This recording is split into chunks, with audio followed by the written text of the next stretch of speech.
Good morning, or good afternoon, rather. Hi, welcome. We're doing an early stream today because I have to do the practice later.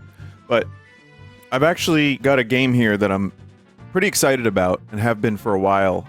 And it continues to just add up because now I have this game, fucking Goblin America, which is another really weirdly good shooter. The Halo remaster, which I'm not that interested in, but I have it. They sent me a code for it. Kind of telling I haven't booted that up immediately. And also the Quake expansion, which they just released. So there's a lot of really good shooters lately.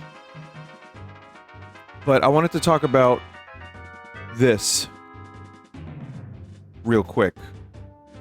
Wait a minute. No, that's incorrect. Sorry. Wait. I wanted to talk about this. There is a potential anniversary edition leak for Zelda's 40th. Looks pretty good. $1,000. No, I don't know how much it is. This is just something that was posted. But it looks good. I think Zelda, it makes sense that we're getting a remake this year, considering the 40th anniversary. And I don't really have much more to say about Ocarina of Time remake until I see it. I'm a little bit skeptical, like I said, but it's hard not to be because that game to me just was so important to gaming and of course me growing up. But if it can live alongside the original, kind of like Resident Evil 4, that would be cool. That's really all I need. I would prefer a different take on the game slightly, because if anything, I could just do... There's a friggin' mod for the 3DS version that puts all of the UI on one screen.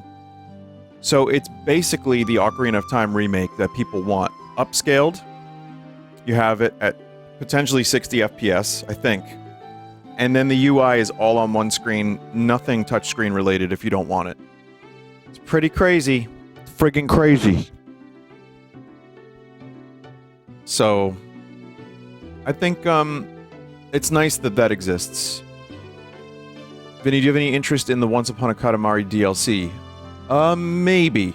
I have to kind of, see how hung up I am on a bunch of other games. So, maybe. Maybe! But... let's see. Let's see what else. Maybe there's other Zelda surprises. I would hope it's more than just a remake. But it looks like we're going to be gouged to pay for this $100 controller. But it does look nice. It does. If you don't have a Pro controller, it's not bad. You could do worse than that. What else? There's also the Metroid 40th, which I talked about. I have a feeling we're not going to see very much Metroid. We'll probably... maybe we'll get, like, one piece of merch. Who knows? Well, one chat member said, Vinny, are you happy that Voice Choices is having a surge in popularity? Great name for it, by the way.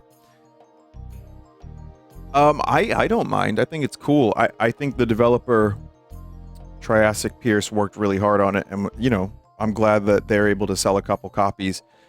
I've been asked this question a couple times now. One day, recently, it just blew up, and it seemed like a ton of big streamers were playing it.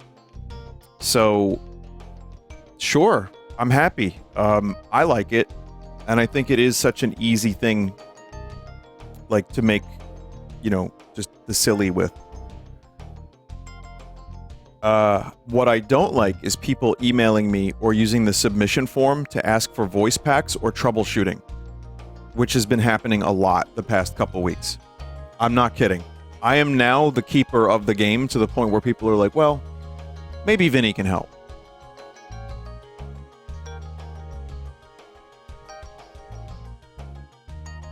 By the way, I would recommend this video from Mega64. I really would. Very good video. It's called, Hello once again and welcome.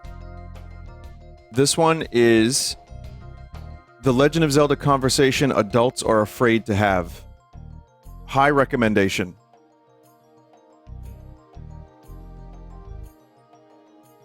Put a notice on the form that you didn't make it and can't offer tech support. That would stop like 20% of the emails probably. Yeah.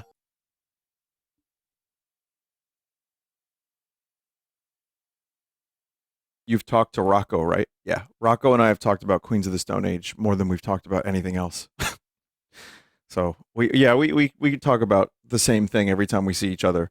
Bro, did you see them last year? Dude, yeah, I saw them. Did you? Oh my god, dude.